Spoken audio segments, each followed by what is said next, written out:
शेवगाव शहर सर्वपक्षीय नेते आणि गावकरी यांच्या वतीनं आज शेवगावमधील क्रांती चौकामध्ये रास्ता रोको आंदोलन करण्यात आलं।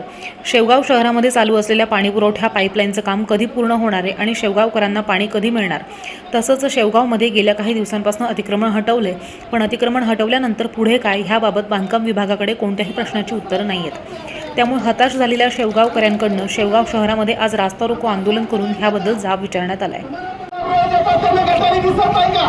त्यांना हरभरा दिसत नाही का? कधी उचलणार?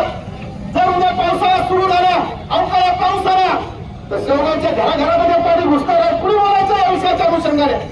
आजी माझी कुणी प्रतिनिधी या ठिकाणी फिरकत नाही आणि नागला जास्त होत्या काही लाईन चुकलेल्या असतील किंवा वाड्या वस्त्यांचे जे डिस्ट्रीब्युशन लाईन घेतलेली नव्हती पहिल्या फेज 1 मध्ये, तर फेज 2 मध्ये आपण जे पहिल्या योजनेमधील सर्व जे काही बदल होते ते बदल दुसऱ्या फेज मध्ये घेऊन आपण ते सुधारित एक एस्टिमेट तयार करून त्याचे चेकिंग करून आता सध्या आपण ते शासनाकडे पाठवत आहोत।